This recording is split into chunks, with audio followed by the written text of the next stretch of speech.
जी, आज हम पढ़ेंगे ऑफ ट्रूथ का second part. The first creature of God in the works of the days was the light of the sense. The last was the light of reason, and his Sabbath work ever since is the illumination of his spirit. इसमें creation की बात हो रही है। जो अल्लाह पाक ने first time जब इंसान को पैदा किया तो उस वक्त जो है सबसे पहले जो अल्लाह पाक ने जो लाइट जो है वो इंसान के ऊपर डाली है, जो उस इंसान को जिसके साथ उसने ब्लेस किया है, that was the light of the sense. Second was the light of the reason and third was the light of his spirit. ये थ्री टाइप्स ऑफ लाइट्स जो हैं ये अल्लाह पाक ने ही bestowed the man with these lights. और इसमें आप this idea comes from the Bible. और उसमें जब राइटर ने बात की कि इन द वर्किंग डेज जो है वो उसने ये तीन चीज़ें दो चीज़ें दी हैं, लाइट ऑफ द सेंस और लाइट ऑफ द रीज़न। और सबात वर्क जो है यहाँ पर जब वो इलिमिनेशन ऑफ स्पिरिट की बात करता है, लाइट ऑफ स्पिरिट की बात करता है, तो that means it comes on the Sabbath day. That means it comes on the seventh day of the week. That is the Sunday according to the Christian belief. तो वो जो Christian belief है उनके मुताबिक है कि अल्लाह पाक ने 6 डेज़ जो था वो काम किया, क्रिएशन किया, और उसके बाद सेवन्थ डे को ही टुक सम रेस्ट। तो जो वो जो रेस्ट डे है that is the holiday, that is the Sunday, जब वो अपना जितनी भी उनकी प्रेयर्स हैं, जो भी उनकी अपने बिलीव के अकॉर्डिंगली जो वो उसमें अल्लाह की इबादत करते हैं तो वो उसमें करते हैं। That brings the illumination of the spirit. कि light of the sense and reason जो है that is common to every man, that but the light of the spirit is not common to every man. It comes only to the person who uh, who strengthens his link with God. First he breathed light upon the face of the matter और chaos। ये सारा हमें stages बता रहा है जी, जो creation की थी, जो डेवलपमेंट की थी, उसमें है कि जी फर्स्ट ऑफ ऑल जो ये पूरी यूनिवर्स थी, this earth was a matter और chaos। कुछ भी नहीं था यहाँ पर, कोई शेप नहीं थी, कोई फॉर्म नहीं थी, तो ये सिर्फ एक मैटर की सूरत में, chaos की सूरत में थी। And God took this matter और chaos and breathed his light upon its face। और फिर क्या हुआ, सेकेंड फेज आया, then he breath light into the face of man, कि जिस तक उसने इस out of this matter and chaos he created man. And then he breath his light of reason into the face of man. उसके बाद है जी, and still he breath and inspired light into the face of his chosen. Third phase आ गई जब उसने he chose some beloved of out of these man जो उसने क्रिएट किए थे, उनमें से उसने चोज़न वन लिए। वो चोज़न वन कौन थे, द प्रॉफिट्स। उनको लिया और उनको उसने जो लाइट ऑफ स्पिरिट थी उसके साथ उनको ख़ास कर दिया। तो ये हमारे पास स्टेजेस ऑफ डेवलपमेंट आ गई हैं जी। Next, the poet that beautified the sect that was otherwise inferior to the rest. यहाँ पर जो सेक्ट की बात हो रही है, सेक्ट में यहाँ पर बात कर रहे जी राइटर प्लेजर सीकिंग एक्सपीरियंसेस में एपिक्यूरियन फिलॉसफी की। ये वो जो सेक्ट है ये एक ग्रुप ऑफ पीपल है who believed in the philosophy that is called Epicurean philosophy. Eat drink and B Mary, यानी जिसको आप अगर पंजाबी में उर्दू में लेकर आते हैं तो खा लै पीला मोह जोड़ा। तो ये वो चीज़ है जी, ये उस प्रॉपर एक उस पर्टिकुलर सेक्ट के लिए पोइट ने जो है वो अपना जो भी विजन था, जो भी झूठ था, जो भी लाइज थे, उसने पुट किए into his poetry. And that was otherwise inferior to the rest saith yet excellently well. Poet ने कहा क्या है जी, it is a pleasure to stand upon the shore. बहुत अच्छा लगता है, these are all pleasure seeking experiences कि आप शोर पर खड़े हैं and to see ships tossed upon the sea, और समंदर के ऊपर चलते हुए शिप्स को देख रहे हैं. It gives pleasure to man. A pleasure to stand in the window of a castle and to see a battle. या आप अपने कैसल के विंडो में खड़े हैं और आप वहाँ से देख रहे हैं कि एक बैटल हो रही है and you are enjoying it because you are not the part of this battle. You are a pleasure seeker, और आप वहाँ पर खड़े हुए ये सब चीज़ें देख रहे हैं, यानी ये तमाशा देख रहे हैं. And the adventures there of below, उस बैटल और उसके एडवेंचर्स को आप वहाँ से इंजॉय कर रहे हैं. But no pleasure is comparable to the standing upon the vantage ground of truth, a hill not to be commended, and where the air is always clear and serene. जी, यहाँ पर bacon आपको बता रहा है the reality of pleasure, of happiness which truth gives the two the person who speaks truth. यानी इसका मज़ा सिर्फ वही जान सकता है जो सच बोलता है. आपने बहुत सारे हिस्ट्री में ऐसे लोग देखे कि जिन्होंने सच की खातिर अपने आप को कुर्बान कर दिया, सच की खातिर उन्होंने अपनी गर्दनें भी कटवा दी हैं. तो ये वो लोग हैं कि जिनको पता है कि जब सच बोला जाता है तो फिर क्या होता है. तो इसमें आप थोड़ा सा एक्सपीर ले सकते हैं उनका भी, जब जो हज़रत ईसा अलैहिस्सलाम के साथ जो हवारी थे, तो उनकी बात भी हो रही है कि वो लोग, उन्होंने जब सच जान लिया तो उन्होंने इस चीज़ के लिए, इसमें हज़रत मूसा अलैहिस्सलाम के जो लोग थे उनकी भी बात आ जाती है कि जिस वक्त उन्होंने सच देख लिया तो उसके बाद इससे ज़्यादा मज़ा कोई नहीं था कि वो सच को इन्जॉय करें, ट्रूथ को इन्जॉय करें and face all the problems. तो इसमें बेकन वंस अगेन वो कह रहा है कि जी ट्रूथ के जो साथ, जो इसके साथ जो प्लेजर मिलती है, that is not comparable to any other pleasure. तो इसमें क्या है जी, ट्रूथ जो है दैट इज़ अ हिल, कि जिसके ऊपर आप खड़े हैं, और इसकी एयर जो है that is very much clear and serine because it is pure. इसमें किसी किस्म की कोई दूसरी चीज़ जो है, इसमें मिलावट नहीं है. ठीक है, it is very much pure. तो जी यहाँ पर जो है truth in comparison to other experiences जिसको डिस्कस कर रहा है जी. और फिर क्या होता है जी, and to see the errors and wanderings and mist and tempest in the vale below. तो वहाँ पर खड़ा इंसान नीचे देख रहा है, बिकॉज जो बंदा सच बोलता है उसने सच को एक्नॉलेज कर लिया है. He can see the errors and mistakes in others, जो कि सामने खड़े हैं उसके, और वो देख रहा है उनको और इन्जॉय कर रहा है कि किस तरह से लोग एक दूसरे के साथ झूठ बोलकर अपनी ज़िंदगी गुजार रहे हैं, जबकि एक जो ट्रूथ स्पीकर होता है उसके लिए ये सब चीज़ें जो हैं वो एक इन्जॉयमेंट से कम नहीं होती हैं. लेकिन उस पर क्या कहा है राइटर ने, so always that this process be with pity and not with swelling और प्राइड, कि जो उसकी तरफ देखना है वो दुख के साथ देखना हो, उस पिटी के साथ देखना हो, कि you should feel pity for those who do not speak truth, who tell a lie, but not with a spelling और प्राइड, कि उनको गुरूर से नहीं देखना, फ़ख्र नहीं करना इस चीज़ पर. तो ये है जी राइटर जो इसके बारे में बताता है कि जो आपका ट्रूथ है, इट ऑलवेज क्रिएट सिविलिटी, आपके अंदर आजिज़ी और इनकिसारी लेकर आता है. It does not bring pride in one personality. उसके बाद उसमें से वो क्या कंक्लूड करता है, certainly it is heaven upon earth to have a man's mind move in charity, rest in providence and turn upon the poles of truth.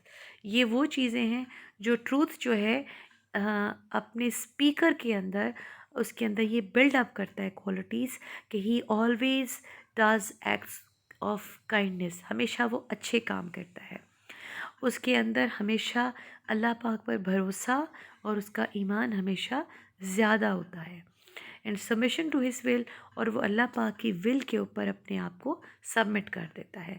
ये वो कंक्लूजन्स हैं, ये वो रिज़ल्ट्स हैं जो कि ट्रूथ की वजह से एक इंसान की पर्सनालिटी में डेवलप होते हैं. इट इज़ हेवन अपॉन अर्थ, और जब ये डेवलप हो जाते हैं तो फिर उसके बाद ये जो अर्थ है that is converted into the haven. To have a man's mind move in charity, कि automatically he does the acts of kindness. Rest in providence, automatically he builds up confidence and belief in Allah, and turn upon the poles of truth, and turn upon the poles of truth जो है, यहाँ पर writer का ये कहना है कि truth should be like fixed poles and one must not shake his thoughts and believes based on truth. Poles कहते ही उसको है which is something fixed in the earth और फिक्स्ड इन सम एंटिटी।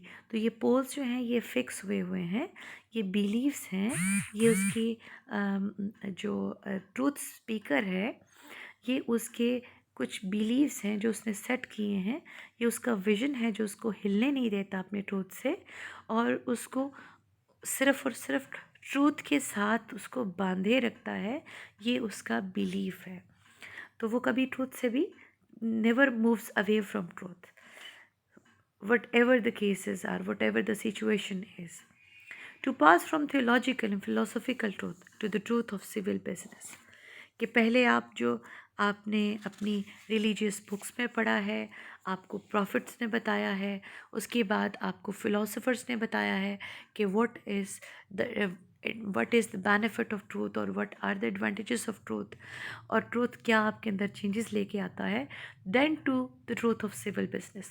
तो फिर आप उसको अप्लाई करते हैं अपनी लाइफ में, अपनी रूटीन में, इट विल बी एक्नॉलेज। ये आप यहाँ पर ये भी शो करता है कि truth should not be incline to the theology और फिलोसफी ओनली, कि एक शख्स जो है वो सिर्फ और सिर्फ अपने कहने में ये कहे या लोगों को ये चीज़ बताए, ये क्लेम करे टू बी ट्रू, लेकिन वो अपनी प्रैक्टिकलिटीज़ में, अपनी एक्टिविटीज़ में, अपनी डूइंग्स में वो ट्रू नहीं हो, तो उसका कोई फ़ायदा नहीं है।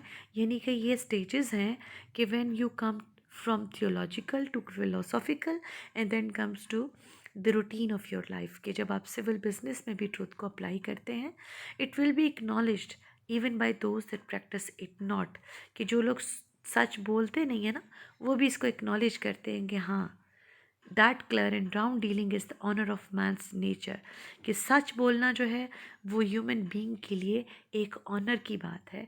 जैसे कि हमने कल भी बात की थी कि जो लोग सच बोलते हैं उनकी इज़्ज़त बहुत ज़्यादा है, उनके लिए बहुत ज़्यादा ऑनर है, ये उसकी गुडनेस है, ये उसकी सुप्रीम क्वालिटी है ह्यूमन बीइंग की, कि वो सच बोलता है। और आपको याद होगा कि इस चीज़ को अगर हम अप्लाई करते हैं अपने नबी पाक सल्लल्लाहु अलैहि वसल्लम पर, तो आपके लिए भी जो नॉन बिलीवर्स थे वो भी सादिक और अमीन का लक़ब जो है वो आपके लिए बोला करते थे। और आज भी बहुत सारे ओरिएंटलिस्ट जो हैं, बहुत सारे जो नॉन मुस्लिम्स हैं, वो इस चीज़ में बिलीव करते हैं कि नबी पाक सल्लल्लाहु अलैहि वसल्लम सादिक और अमीन थे। तो ये है वो चीज़ जिसको लोग एडमिट कर रहे होते हैं, हालांकि वो सच नहीं भी बोल रहे होते, लेकिन उनको पता है कि जो इंसान सच बोलता है ही is an honourable person, and that mixture of falsehoods is like a alloy in coin of gold and silver which may make the metal work the better but it abaseth it। आपके सामने है जी एग्जांपल्स, आपने देखा होगा, आपके पास gold है, एक gold है, प्योर गोल्ड है, जिसमें किसी किस्म की कोई भी मिक्सचर नहीं होता, कोई दूसरी मेटल उसके बीच में मिक्स नहीं की जाती है। तो वो प्योर गोल्ड जो है वो उसको मोल्ड नहीं किया जा सकता, उसको आप अगर उसके साथ कोई ऑर्नामेंट्स बनाते हैं, कोई ज्वेलरी बनाते हैं, तो वो उतनी ड्यूरेबल नहीं होती है जितनी ड्यूरेबल वो मेटल होती हैं, वो गोल्ड होता है जिसमें इम्प्योरिटीज़ भी डाल दी जाती हैं, दूसरी मेटल्स उसके साथ मिक्स की जाती हैं। तो राइटर ने कहा है कि उसके साथ आप दूसरी मेटल्स को मिला के वो वर्कबल तो हो जाता है, वो प्रैक्टिकबल तो हो जाता है, लेकिन उसकी वो क्वालिटी नहीं रहती है, उसकी जो ऑनर है वो नहीं रहती है, उसकी वो रिस्पेक्ट वो नहीं रहती है। तो फॉर यानी उसको वो इम्प्योर कर देता है। For these bending and crooked courses are the goings of the serpent. और जो लोग सच नहीं बोलते हैं, झूठ बोलते हैं, उनका जो काम है वो इसी तरह से, क्योंकि जो अभी हमने पीछे भी बात करी है फिक्स्ड पोल्स की, कि जो ट्रूथ है वो ही makes a man fix to his belief, fix to his vision, fix to his sayings. लेकिन जो एक लायर होता है he can not fix himself, he cannot fix his sayings, his mood is ever changing, his sayings is ever changing, his vision is ever changing according to his own interest and his benefits, उसके साथ change होता रहता है। तो वो जो उसका ever changing जो कोर्स है, एवर चेंजिंग मूड है, जो उसका एवर चेंजिंग पाथ है, वो बिल्कुल किस तरह से are the goings of the serpent, बिल्कुल जैसे सांप जो है वो चलता है, कभी इधर जाता है, आपने देखा होगा zigzag मूव करता है वो, which goeth basely upon the belly. और ये उसके लिए कर्स है कि जो अल्लाह पाक ने उसके लिए दी थी, क्योंकि उसने झूठ बोला था। आपको अगर इसमें थोड़ा सा इसमें हिस्टोरिकल जो है राइटर ने रिलीजियस इसमें उसको लिंक किया है उस स्टोरी के साथ, कि जब सर्पेंट ने, सांप ने जन्नत में लेकर के गया था और उसने फिर एडम एंड ईव को उसने चीट किया था, तो फिर उसको जो है वो अल्लाह पाक की तरफ से ये सज़ा मिल गई थी कि वो हमेशा अपनी बेली पर, अपने पेट के बल ही चलेगा। तो जो पेट के बल चलना होता है, जैसे कि आपने अक्सर मूवीज़ में देखा होगा कि जब विलन जो है वो किसी दूसरे के ऊपर जुल्म करता है, तो वो उसको कहता है कि वो अपने पेट के बल गिर जाए और वो उसके कदमों में झुक जाए। यानी कि ये एक डिसरिस्पेक्ट है, ये एक डिसऑनर की बात है कि आप अपनी बेली पर झुक जाएं। तो राइटर का ख्याल है कि जो शख्स झूठ बोलता है, जो one who does not speak truth, तो वो इसी तरह से एक सर्पेंट की तरह से, which goes basely upon the belly and not upon the feet, यानी पाँव के ऊपर चलना एक ग्रेस है, क्योंकि इंसान जो है वो पाँव पर चलता है, तो ये उसके लिए एक ग्रेस है। There is no vice that so cover a man with shame, कोई भी इतनी बुराई नहीं है जो कि इंसान को शेम उसके लिए कवर करे या शेम का बाइस बने, जितना कि एक झूठ है, as to be found false and perfidious. अगर आपको अपनी स्टोरी याद हो, द पीस ऑफ स्ट्रिंग जो है आपके फर्स्ट ईयर में आपने पढ़ी थी, तो आपको याद होगा कि आपका जो हीरो है वो सिर्फ यही कहते कहते दुनिया से चला जाता है कि उसने झूठ नहीं बोला था। तो it is such a disgrace to a man कि वो उसको कोई झूठा कहे। तो ये यहाँ पर राइटर ने हमें बताया है जी। And therefore Montaigne said prettily, ये एक फ्रेंच फिलोसोफर है जिसने कहा, when he inquired the reason why the word of the lie should be such a disgrace and such an odious charge, जब उसने इसके ऊपर एक रिसर्च की कि क्यों ऐसा है कि जब किसी इंसान को झूठा कहा जाता है तो ये उसकी इंसल्ट हो जाती है, उसके लिए एक डिस्ग्रेस हो जाता है, या उसके ऊपर ये एक इल्ज़ाम की सूरत में, एक चार्ज की सूरत में आता है। साथ ही उसने ये कहा है जी, if it be well weighed to say that a man lied is as much to say as that he is brave towards God and a coward towards men। तो उसने इसको कंपोज कर दिया है इन वर्ड्स कि जिसके बारे में आप कहते हैं कि ये बंदे ने झूठ बोला है, तो आप उसके बारे में ये बताना चाहते हैं that he is brave towards God and a coward towards man, कि ये वो शख्स है जो कि अल्लाह से बिल्कुल नहीं डरता लेकिन लोगों से डरता है।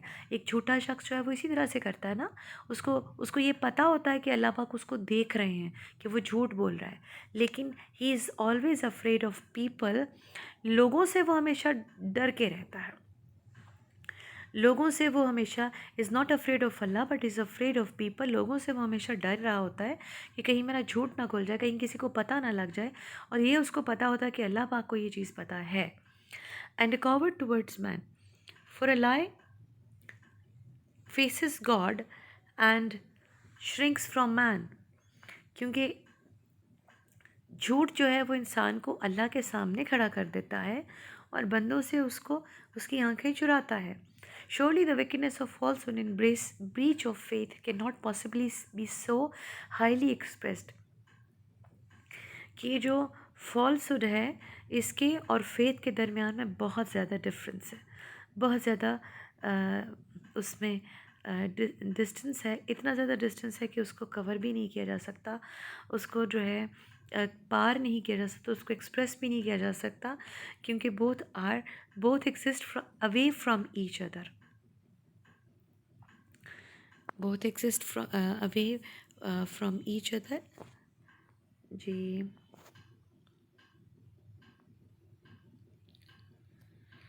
As in that it shall be the last peal to call the judgments of God upon the generations of men, it being foretold that when Christ come, he shall not find faith upon the earth।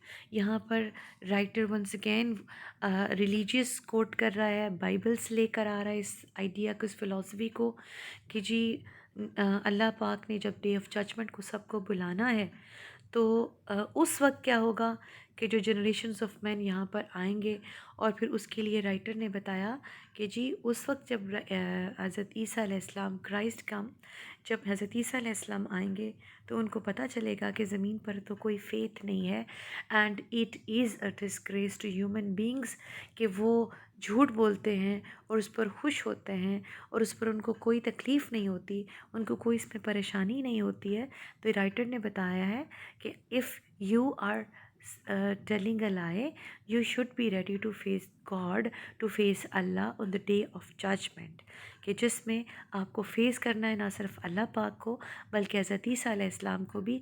और ये हमारे लिए एक insult होगी, हमारे लिए एक disgrace होगी कि हम लोग उनके सामने इस तरह से जाएंगे कि हमारे और हमारे फेथ के दरमियान में ह्यूज डिस्टेंस होगा, बहुत बड़ा एक फ़ासला होगा जिसको हम कम नहीं कर सकेंगे।